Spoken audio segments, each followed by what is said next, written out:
Hello, everybody. Welcome to Appreciating Poetry with me, Craig Kelly. We're looking at Tintern Abbey by William Wordsworth, um, which is probably the most characteristic poem of Wordsworth, who had a very long poetic career. He wrote some very long poems. He wrote some very short poems. This one is, I guess, the longest short poem he wrote. It's not thousands of lines of poetry like some of the stuff he wrote. Um, it's about 200 lines, and we're not looking at every line. We're looking at Wordsworth, the poet of nature. Now, we haven't looked at his natural descriptions yet. We'll get to that.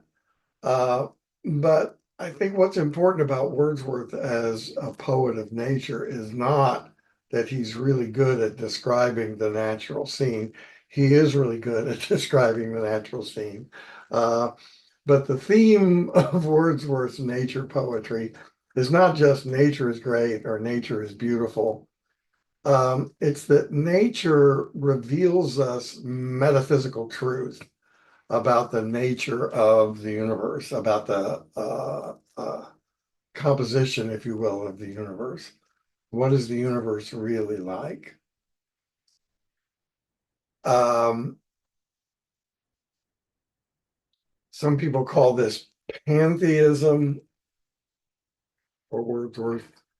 Some somebody a while back, like 50 years ago or 70, called it panentheism. Uh, I don't like either one of those. Um, I don't think it's a theism. I don't think that Wordsworth is talking about is God exactly, if by God we mean the omnipotent creator of the universe. What's important here, I believe, is the immanence of this quality, this what Wordsworth calls a motion and a spirit, this presence. It's in everything. As Wordsworth says, it rolls through all things. I think two things are really important to understand about this. One is that there are lots of things in the world. Uh, However, the division of the world into things is really kind of something that human consciousness does, that we uh, divide the world into subject and object, and the world of object is just a whole lot of disconnected objects. And so, what Wordsworth is saying, sure, there's lots of things in the universe. However, they're all connected somehow. So the handling of singular and plural here is very important. So, when we think about how poetry is meaningful, I talk about the latter, right? I talk about sound, word choice, sentence structure, image and figure of speech. Wordsworth doesn't really use a lot of highly figurative language. Um, I, when he says that uh, a presence far more deeply interfused has as its dwelling the light of setting suns, I think he means that literally. I don't think it's a metaphor for something. So the use of singular and plural is important here. That's an aspect of word choice. Uh, for the most part, Wordsworth's word choices are quite simple. So there's this presence, there's this something, there's not a word for that. And so he has to try to get us to think thoughts instead of just saying, that thing, because we don't know. There's just one presence. It's a motion, singular, a spirit, singular. Uh, but it impels all thinking things, plural, all objects of all thought, plural, and rolls through all things, plural. And the line that really sums this up. I mean, this section that I'm referring to now about setting suns and the round ocean and the living, incredibly beautiful poetry. Notice it's very general. It's not, various objects. The light of setting suns. That's a pretty I mean, every day has one, but that's a pretty general thing. Uh, the ocean is a big thing. It's round, I think, to imply that it's one big complete thing. Circular shapes imply completeness. But the line that really expresses this quite simply, quite directly, quite beautifully is part of the line, the life of things. So we, in a certain mood, sort of educated by nature in a certain way, see, we plural, see into the life singular of things plural. So there's one life in everything. It's a motion, a spirit uh, that impels all thinking things, all objects of all thought, and rolls through all things. Now, by way of appreciating poetry generally, I'm suggesting that you treat it analytically, you slow down, you pay attention to the parts. So you pay attention to the sound and you notice things. I mean, it takes time to develop these skills. It takes experience. It takes a little bit of learning. So, I mean, you can notice that these lines don't rhyme. Maybe you'll notice that these lines all have 10 syllables in them. So that's unrhymed iambic pentameter.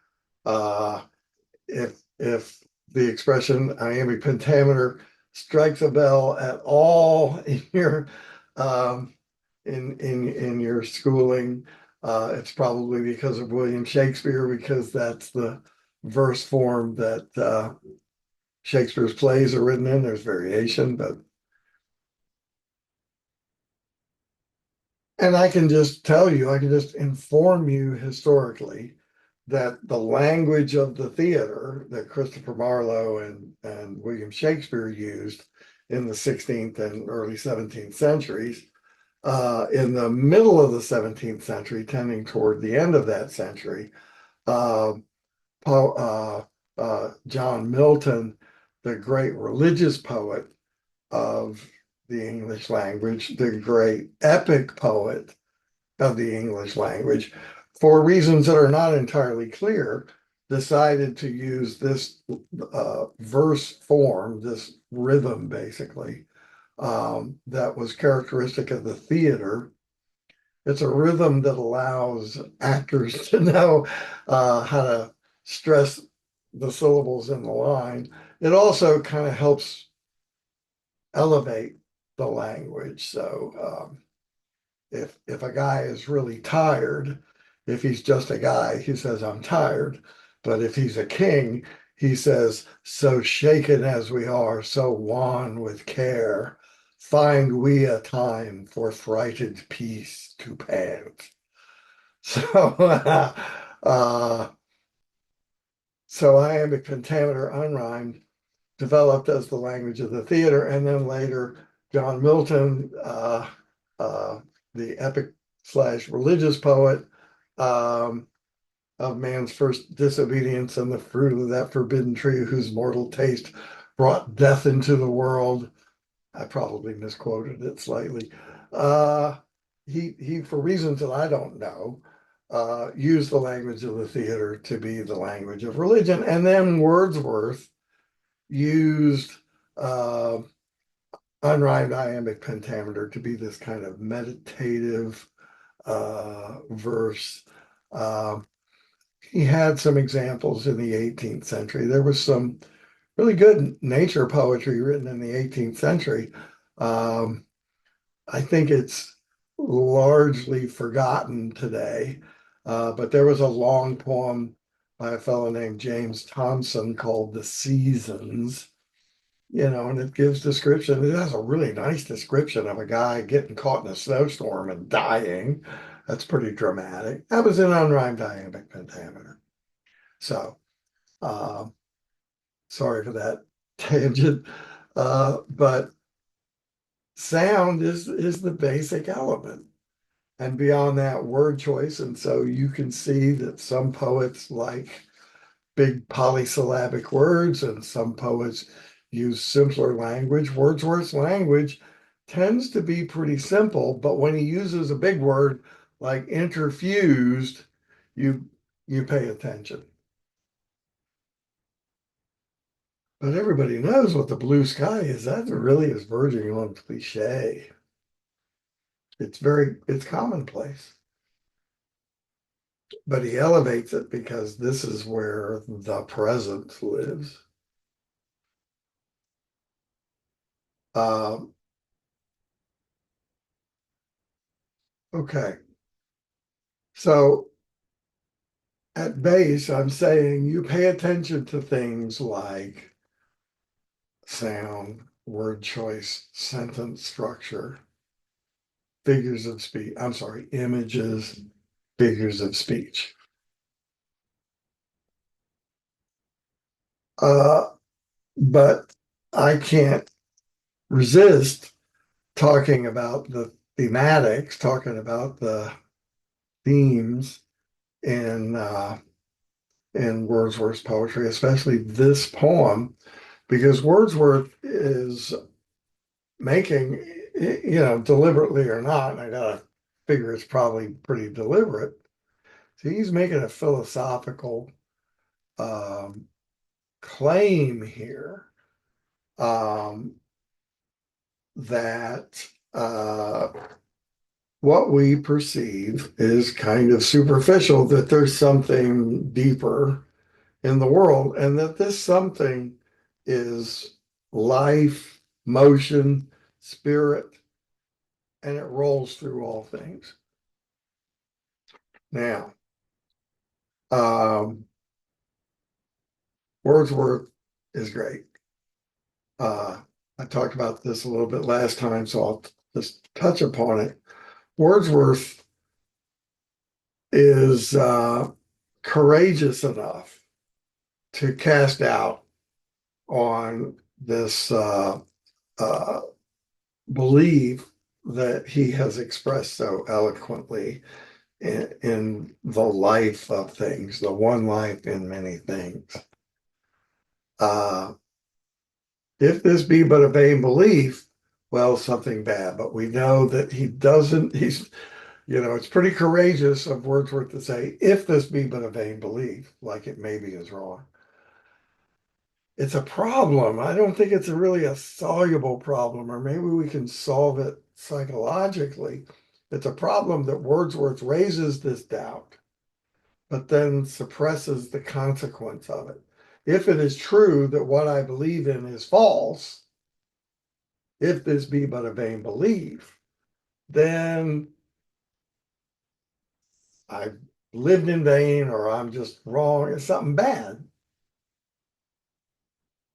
But he doesn't say the consequence. What he says instead is, how often, Spirit, have I turned to thee, oh, so and why? So after all of this very eloquent poetry, very philosophical poetry, very metaphysical poetry, lowercase m, uh, there are some poets known as metaphysical poets, but this is metaphysics in poetry. After all of that, which doesn't use a whole lot of figurative language. Wordsworth here uses one of the most elaborate figures of speech there is, and that is called apostrophe.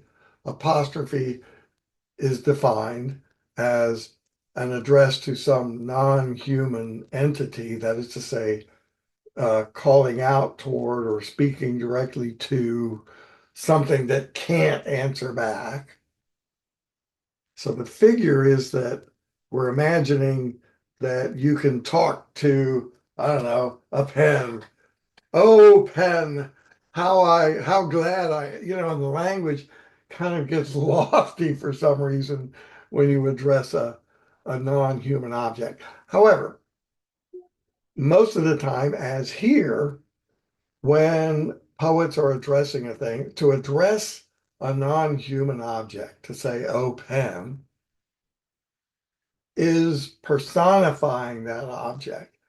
And most of the time, uh,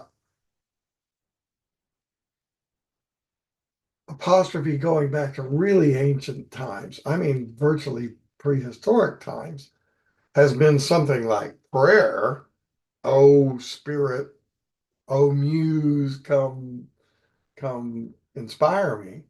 Uh, Strictly speaking, that's not apostrophe, that's invocation, because somebody who calls to the muse and really believes there's a muse, that's not addressing a non-human object. That's addressing a superhuman goddess who could reply if she wanted to. Most of the time in modern times, when poets use apostrophe, they're not invoking a god and they're not talking to some concrete object like a pen. They're addressing some kind of abstraction. Now, Wordsworth, so you see, apostrophe is pretty complicated. It's personifying something and then talking to it, right? So you make it a person and then you talk to it as if it were a person that's going to talk back. So it's a figure of speech and it's a pretty complicated one. One of the things to appreciate in poetry is figurative language. The problem is that figurative language can be pretty complicated. And so I'm not holding back, my friends. I got to call this as I see it. And here we have apostrophe. And he's addressing the river, but the river is more than a river. I mean, a river is a concrete object, but we can tell, and I'll show you in a second how we can tell. I mentioned this before. Uh, we can tell that the river is more than a river. We can tell that the concrete River Wye, which is on the map, and I've seen myself uh, when I visited Wales. Uh, the River Wye represents something more than the river. So Wordsworth addresses the river directly and says, how often, Spirit, have I turned to thee, to you? That's the intimate form of address, to thee. O sylvan why, thou wanderer through the woods. So notice with wanderer through the woods, Wordsworth personifies the river. When he says, "Oh, sylvan why," that word sylvan is not very at home in English. You got to pay attention to word choice. Um, Silva in Latin means forest, so sylvan means of the forest. Why, thou wanderer through the woods. So these epithets, these descriptive names, sylvan, wanderer, they elevate the why to something more than just a concrete object, more than just a physical attribute of the landscape. And what does it symbolize? Well, symbols generally don't tell us everything they symbolize.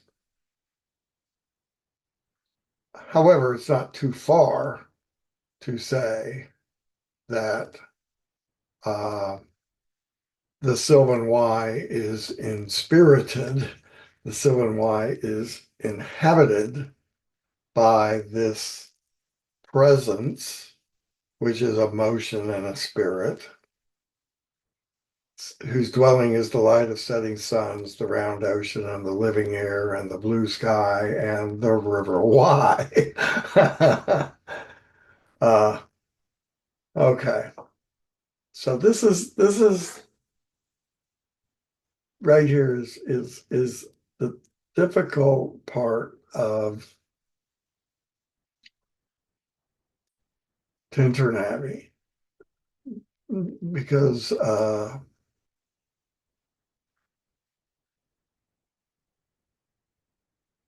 Wordsworth makes this eloquent claim about the motion and spirit that rolls through all things. He makes it a problem by saying, if this be but a vain belief, but he doesn't give the consequent. Instead, he gives this apostrophe to the river Wye. How often has my spirit turned to thee? So my spirit is the spirit in a thing, but there's a motion and a spirit. That Wordsworth claims to have come into contact with, kind of a mystical experience. So we can say mystics are wrong. It's easy to say that.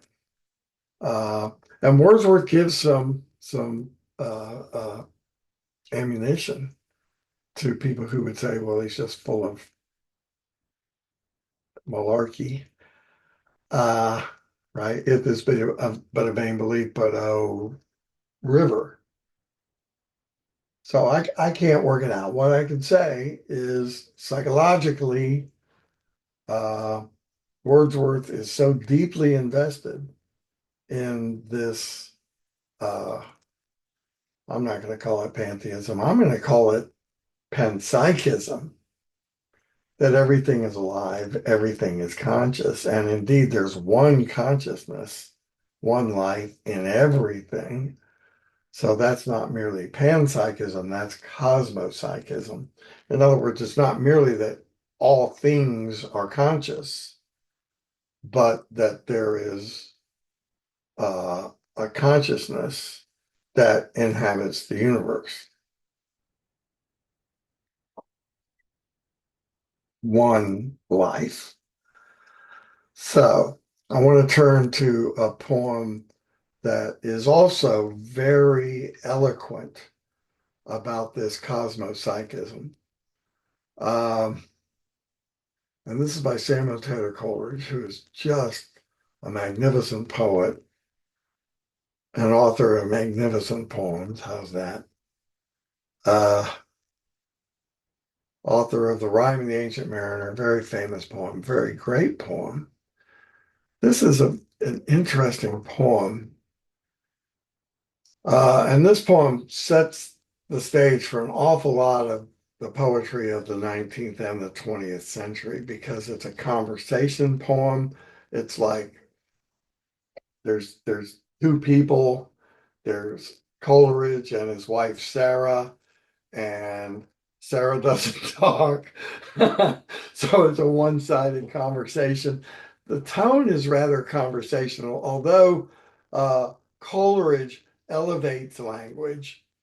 Um, he uses a slightly more conventionally poetic kind of sounds like the 18th century language. His language is a little more conventionally poetic than Wordsworth's language. Wordsworth really went out of his way to try to use the language of ordinary people. And he does a great job of it. And when he needs a fancy word like interfused, he puts it in there. Um, you know, what we see in Coleridge is a little bit more, and we've not looked at any 18th century poetry. However, uh, white flowered jasmine and broadleaf myrtle, notice there are epithets here. So this is jasmine, the white flowered, and this is myrtle, the broadleaf. These are the flowers that grow on their cottage, their cot, which means cottage, not camping bed. These flowers, jasmine and myrtle, grow on their house. He gives them epithets, which is not exactly a figure of speech, just a handling of sentence structure, really. These descriptive adjectives, they're sort of like renaming. Jasmine, the white flowered, myrtle, the broad leaf. But notice these epithets are very basic, very down to earth. That jasmine has white flowers and myrtle, I guess, has broad leaves. Just very physical, not like Sylvan Wye, thou wanderer through the woods. Those epithets are much more elaborate and elevated than these. But then in parentheses, which tend to be pretty regrettable in poetry, parentheses are generally not a big help in poetry. But here we have white flowered jasmine and broad-leaved myrtle, white flowered jasmine and broad-leaved myrtle. Meet emblems they of innocence and love. So this is the old language of flowers. It's been around before Shakespeare. And so jasmine, because its flowers are white, is an emblem, to use Coleridge's word, of innocence. It's not exactly a symbol, it's more like a trademark, an emblem. It's very conventional. Coleridge is not the first guy to say that white flowers are emblems of innocence. And theoretically, you could you could send a message to somebody with flowers. It's just like they're like 18th century emojis. But it goes back. There's a lot of it in Shakespeare. So when Ophelia in Hamlet's going crazy and she starts naming flowers, uh, the flowers she names have a meaning that people would have picked up on in that time. And this language of flowers went well into the 19th century. Again, sorry for that tangent, but I just kind of want to get in touch with Coleridge's language, which is heightened in a particular Coleridgean way. Um,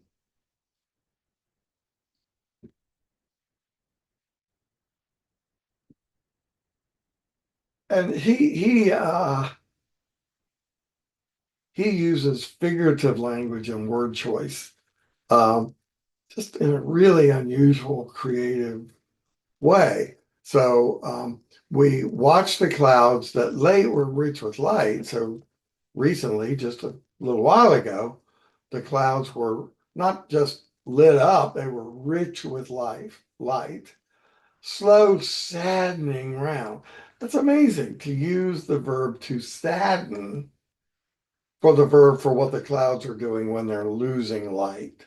So the clouds, it's getting dark.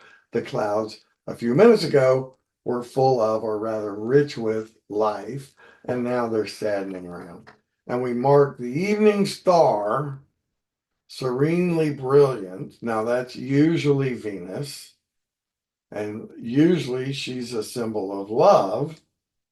But here, serenely brilliant, parenthesis, such would wisdom be. So, so jasmine is innocence, and myrtle is love, and the evening star is wisdom. And exquisite the sense snatched from yon bean field, and the world so hushed! Exclamation point. The stilly murmur of the distant sea tells us of silence. Well, friends, uh, I get a little bit lost here. So, what I will say is appreciating poetry does not mean accounting for everything because every poem I've ever read, uh, I will say rewards repeated reading. Uh, a crueler way of saying that would be it it's hard to figure out. I don't know. I don't know what this line and a half. I don't know what this line and a half is trying to say. The stilly murmur. So that's super 18th century. Just say still, right? But stilly. Why did he say stilly? Well, people before Coleridge said stilly. So this poem was written, I think, right around 1798, maybe 1800, but it's within a year or two, one side or the other of Tintern Abbey. Tintern Abbey kind of ends the 18th century, 1798. We're done with the 1700s.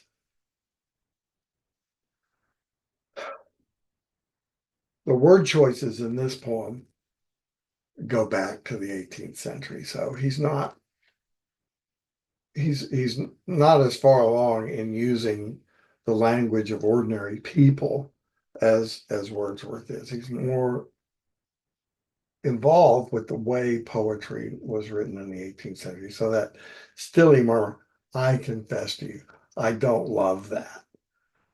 It's because I've been Wordsworthized. It's because the whole world has that there was this poetic diction that to be a poet, diction means word choice.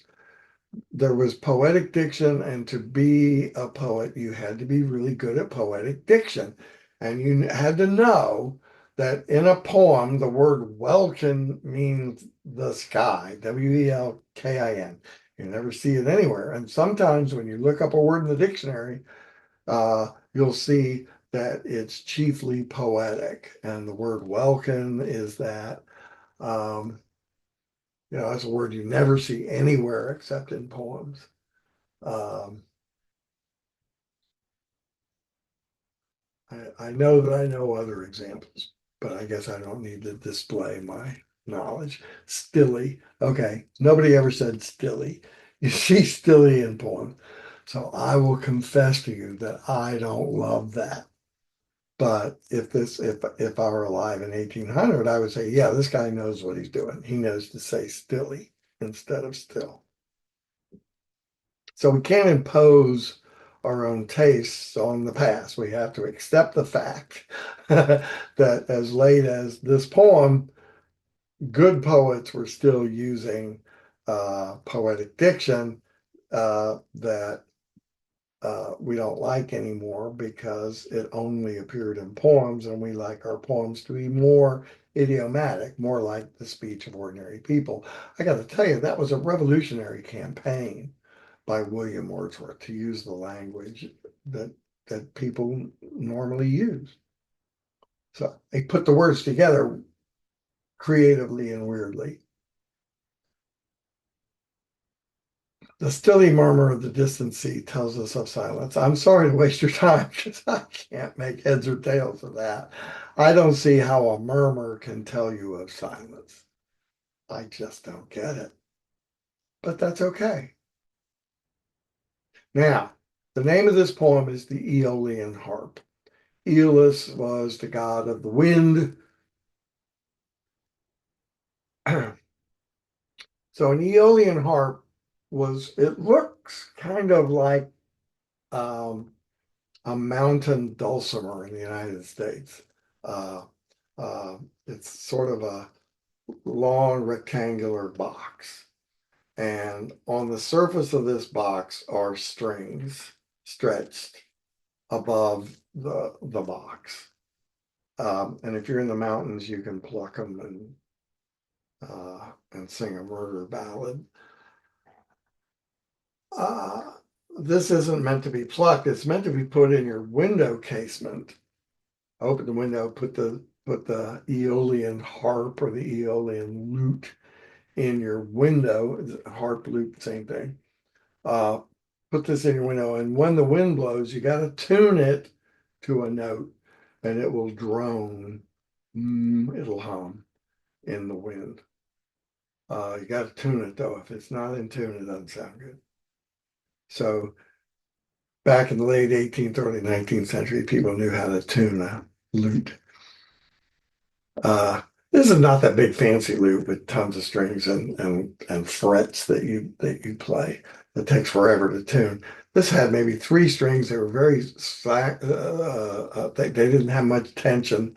They were tuned to a low note, and when the wind blew into the window, that it would make the lute sound. It's a very pleasant sound, and it's a nice, creates a tranquil mood.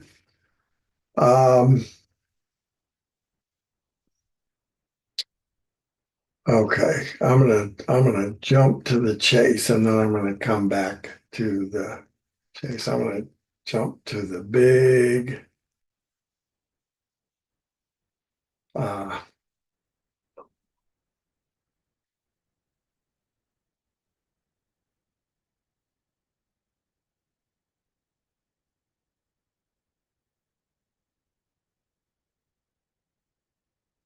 oh, the one life within us and abroad. Uh, so this is a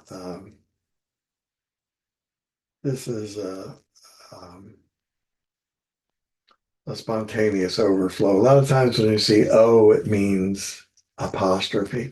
I don't think uh, I don't think Coleridge is apostrophizing. I think it's a spontaneous effusion. Was the word Coleridge like to use? A spontaneous overflow, to use Wordsworth's phrase. Oh, the one life within us and abroad. So it's very explicit. There is one life. It's within us and it's out there. I love this is one of my favorite lines of poetry. Oh, the one life within us and abroad. So you see how similar this is to Wordsworth's we see into the life of things. Wordsworth is a little more eloquent, but this is a little more precise that there's one life, and that life is within us and abroad. So you cannot call this theism. Pantheism, it's no theism, because theism depends upon the distinction between God, between creator and creation. Uh, to confuse creator and creation is kind of the worst thing in monotheism.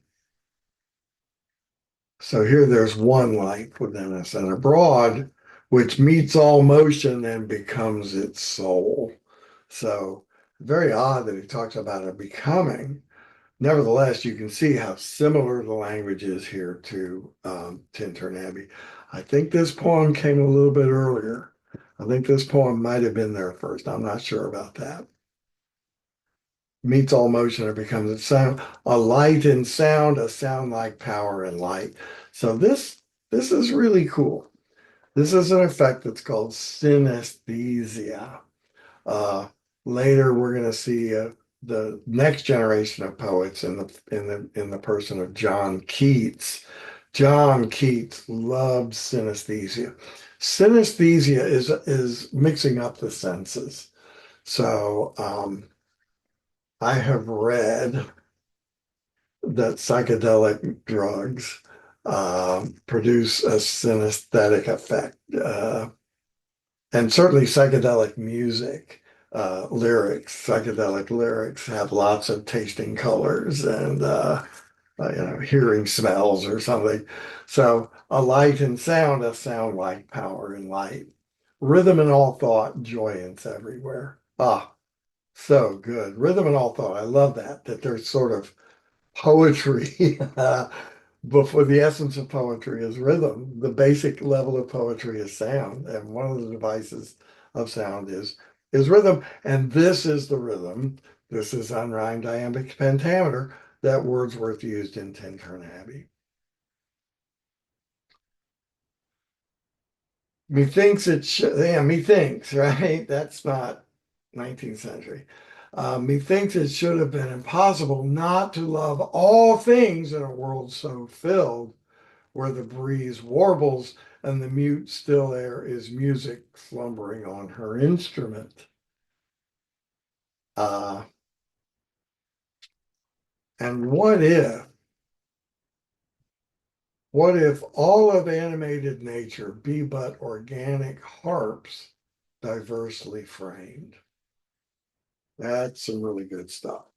Now, first, I got to notice that Wordsworth doesn't limit it to animated nature, or maybe Coleridge is expanding animated beyond animals, right? So, anima, the soul that expresses itself in motion. Um, so that's the difference between animal and vegetable. So vegetable just sits there and vegetates, but animal is animated. It gets up and it moves. Now, I think if I said the expression animated nature, you probably wouldn't exclude plants. You would probably say that part of nature that is alive, animated.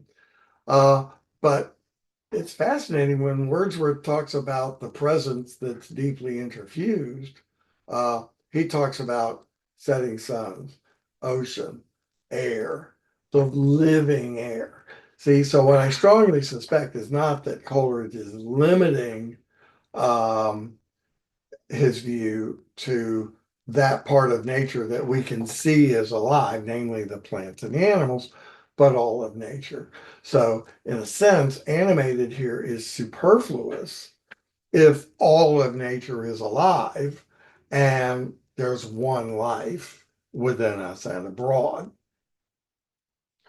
So, all of animated nature. So now Coleridge is explicitly using a symbol. A symbol is a concrete object that represents an abstraction.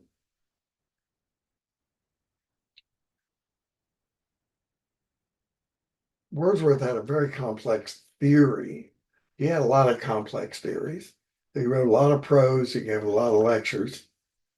Um, but he thought that a symbol, which we understand as a concrete object that represents an abstraction, he would agree with that definition of symbol, but he would say that the concrete object participates in what it represents. So it's sort of like part of what it represents. I guess strictly speaking, we would call that synecdoche, but don't run to your dictionaries. I'm not going to give you a course in the taxonomy of figures of speech. He's using a symbol here. So the wind harp, the wind lute, the Aeolian harp is a symbol of something. And what is it a symbol of? Well, it's a little bit complicated. So there's one life within us and abroad, and that life expresses itself through the Eolian harp. So, how do you get nature to talk?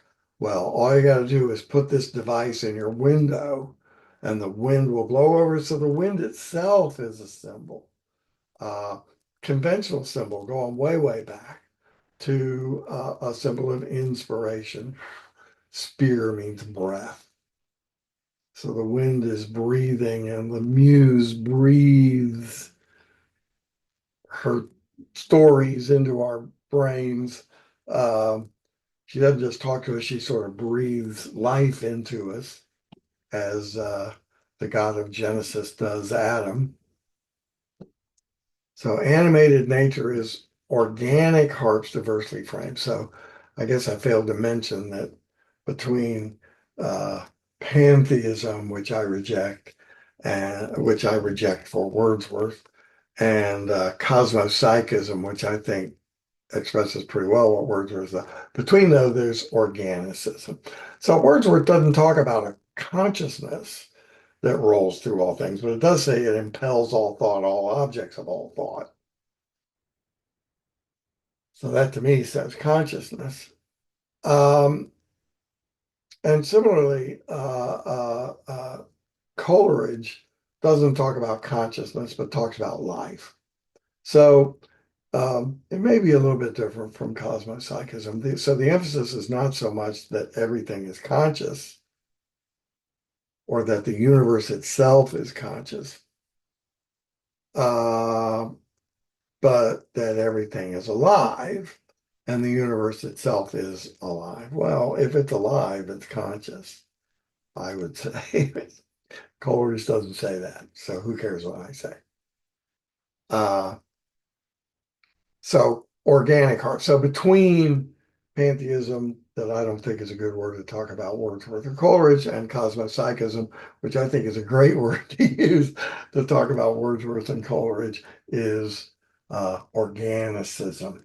So they want to see everything as organic, everything as unified. That's the simple definition of organic, not that it's based on carbon, um, but that an organism is integrated in some way, is a totality in some way. Um, yeah, but then he talks about consciousness. What if all of animated nature be but organic harps diversely framed, that tremble into thought, as o'er them sweeps plastic and vast, shaping and really big, one intellectual breeze. You could say one breeze of intellect, and then he says, at once the soul of each and the God of all. Now, Coleridge knows that he took a step too far. So, like Wordsworth, he's going to make a retraction, but the way Wordsworth made the retraction is by not retracting anything. Uh, that may be an act of bad faith, but I can understand it psychologically, certainly. If this be but a vain belief, yet oh, how often, spirit, have I turned to thee, O sylvan, why, thou wanderer through the woods? But here we have one intellectual breeze, at once the soul of each, all these various things, and the God of all. So I think Coleridge takes a step too far. And I think Coleridge thinks he took a step too far. And I'm 100% positive that Coleridge thinks that his wife, Sarah, thinks that he took a step too far. Because if you're going to talk about God, unless you're going to say that everything is God, which is pantheism, you've got to, if you're going to talk about God as in a monotheistic sense, you're talking about a God that is the creator of the universe, that is omnipotent, and that is separate from the universe that he, generally gendered, created. So, but thy more serious eye a mild reproof darts, O beloved woman. Uh, so a reproof. Let's see what Google says the word reproof means. An expression of blame or disapproval. Yeah, yeah, yeah. So Coleridge says that Sarah disapproves. I think he's probably right. Sarah was not a poet. She was not a philosopher. They were not happily married. I think it would have been super hard to be married to Coleridge because Coleridge was uh, an unconventional person. He knew German philosophy when nobody else in Britain did. He went to Germany and he met some of the incredibly great philosophers who were in Germany in the late 18th, early 19th century. He read them, he understood them. He certainly understood Immanuel Kant. He came later than Kant, but he met Schelling and some other big names in Germany at that time. So I think it would have been, I mean, he was a freaking genius. And I think it would have been really hard to live with him. I also, full disclosure, he had a really bad drug problem. He had a really bad, he suffered from opium addiction and he felt horrible guilt for that fact. And in his defense, I want to point out lots of people have had problems with addiction. However, in the 19th century, there was no 18th century, 19th century, there was no aspirin. Aspirin was discovered, I believe, in the 20th century. So if you had pain, all you could do was deaden the pain. And that's what opiates are really good at. And he had pain. He had something wrong, with his nose. It's sinus deformation or something. He couldn't breathe through his nose. And so he had constant pain, I guess, in his sinuses every day of his life. And that'll drive you out of your mind. And so early on in his life, he started using opium, which was cheap and readily available. He was able to cut down some late in his life. But his marriage, which was a semi-arranged marriage, it's a long and boring story how he entered into a marriage that was not ideal for him, certainly not ideal for Sarah. So here he's saying that Sarah's eye um, darts a mild reproof, a little easy expression of disapproval. Nor such thoughts dim and unhallowed dost thou not reject, and biddest me walk humbly with my God, meek daughter in the family of Christ. Now, Coleridge was, as like Wordsworth, really quite conservative. And neither of them, by any means, rejected Christianity. On the contrary, they wrote explicitly Christian poems. Coleridge, I mean, gave lectures and philosophical discussions that were very religious in nature. Indeed, the 19th century is a much greater awakening of Christianity. Well, it's the rise of evangelicalism in the 19th century. So, uh,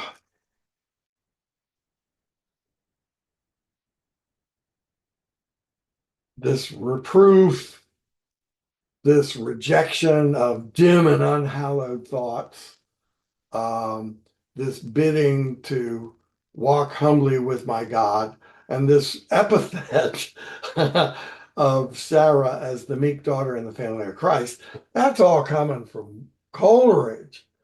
I really think he's projecting. I really think he's kind of blaming Sarah for blaming him. What he's really doing is beating himself up for failing in the one of the most primary uh, emphases in Protestant Christianity, which is justification by faith. I mean, it's all over the book of John, the Gospel according to St. John, it's all over the epistles of the Apostle Paul, that you gotta believe, you gotta have faith. And if you have faith, you can be saved. So he feels really bad. Um, and he's beating himself up. Thou hast said unholily dispraised these shapings of the unregenerate mind. My mind is unregenerate. Vain philosophies, I babbling spring. There's the word that Wordsworth used. If this be but a vain belief. That's the word that Wordsworth used. So I think this poem takes a very sad turn. Um, Poetry's not very good, right? Meek daughter in the family of Christ. That's pulpit rhetoric.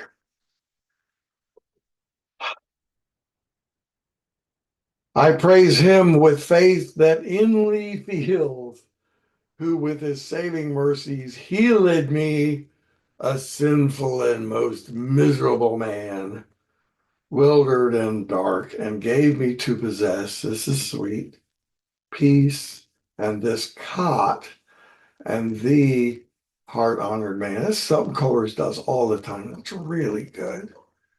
The poem begins with our cot, that means cottage, our cot o'ergrown with white flower jasmine and broadleaf myrtle. That's not great poetry, but it's sweet.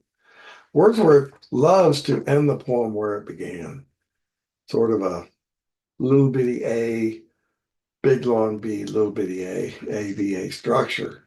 Um, but this is kind of good. I mean, that's a nice line of poetry. Peace and this cot and the time honored May. But man, I really feel bad for Coleridge because this is pretty great stuff. What if all of animated nature be but organic harps diversely framed that tremble into thought as o'er them sweeps plastic and vast, one intellectual breeze at once the soul of each, and you know, a motion and a spirit. Uh, but he kind of gets carried away and says God, and then he instantly starts beating the crap out of himself. I feel really bad about that. I really regret that this poem takes such a bad turn, takes such a it's not good to beat yourself up. And it's doubly bad to beat yourself up and blame it on somebody else, to say that Sarah is reproving me when we get this litany about how sinful and miserable I am. So I feel, poor Coleridge. I love Coleridge. He's just a wonderful guy. And the people that beat themselves up tend to be really wonderful guys. I mean, there's kind of a way in which a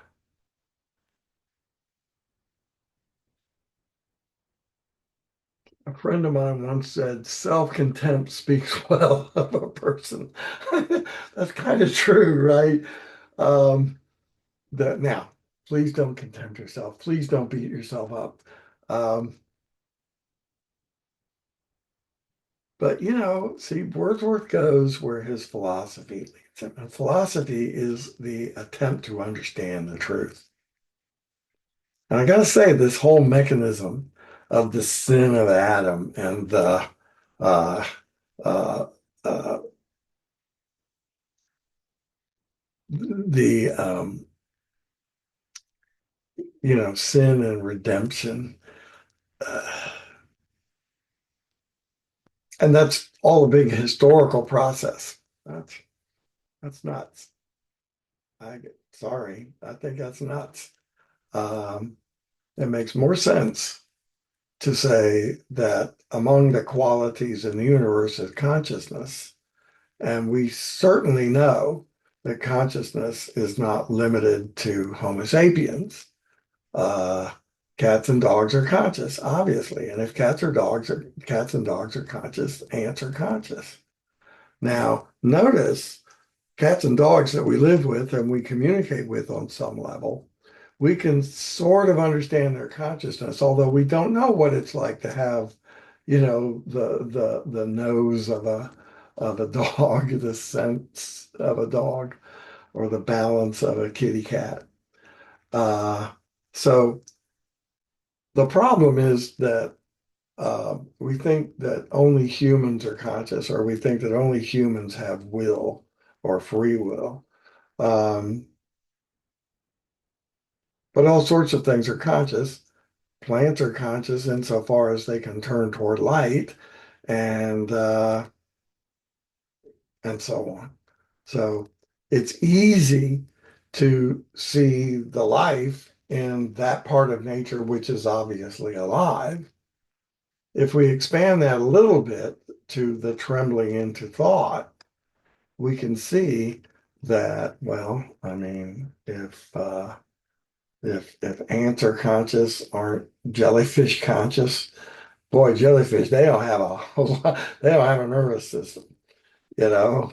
Uh, Bacteria, are they conscious? Well, kinda. How about viruses? Yeah.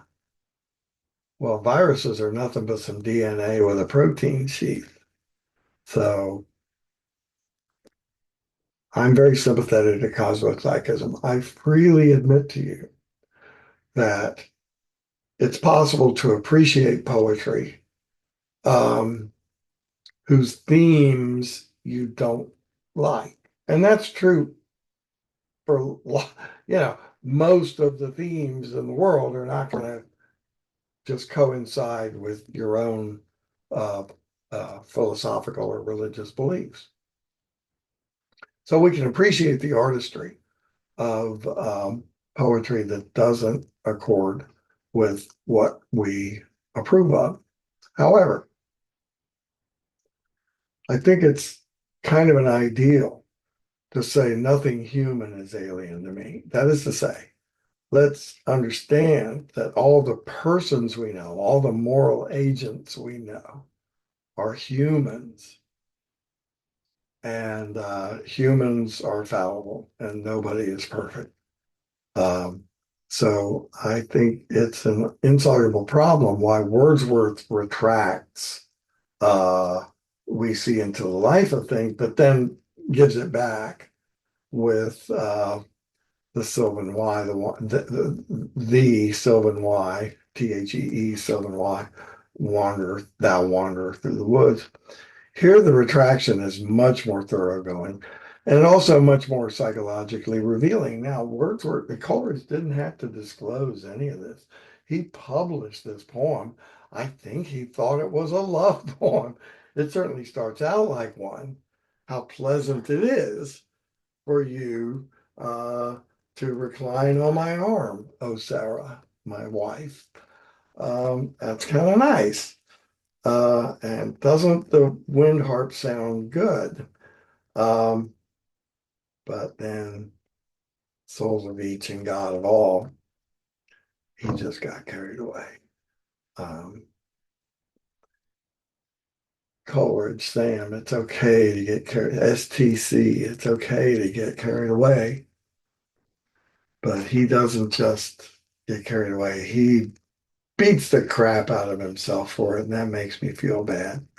However, that makes me kind of love this poem more because we don't love perfection, do we? Well, first of all, perfection isn't a thing. So don't be loving perfection because you can't find it. I mean, there is perfection in mathematics, and mathematics is lovable for that reason in geometry.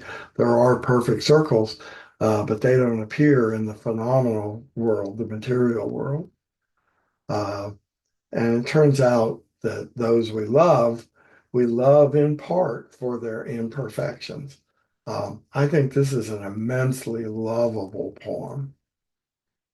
And I think Coleridge is an immensely lovable person. Uh, in a way, he's kind of more lovable than Wordsworth. Wordsworth is so confident, so kind of full of himself. Coleridge, he's one of those guys that feels guilt really easily and then punishes himself. That's not cool, but we know people like that. And, you know, I guess it's better.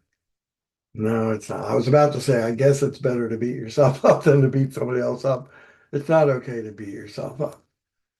So uh, quit it, Sam. You're great. All right. That's it. I mean, I'm going longer and longer, aren't I? I'm sorry. Maybe I need to set up a clock. I don't know. But thank you if you've been able to sustain this viewing. Um, and I'll see you next time. Let's see, what are we going to talk about next time? Next time, we're going to go back to Tintern Abbey, and I promise you, we're going to look at that, what's called loco-descriptive poetry, describing a location. So Wordsworth's natural description is absolutely first rate. And that's where the poem starts off. So we're going to look at that. And then we're going to look at what's called the peroration of the poem. At the end of the poem, he sort of hands it off to another person. That's kind of interesting. He's been talking by himself, but somebody comes into the picture at the end of the poem. So that's what we're going to look at next time. Basically, the beginning of the poem, Tintern Abbey, and the end. Thank you. Bye bye.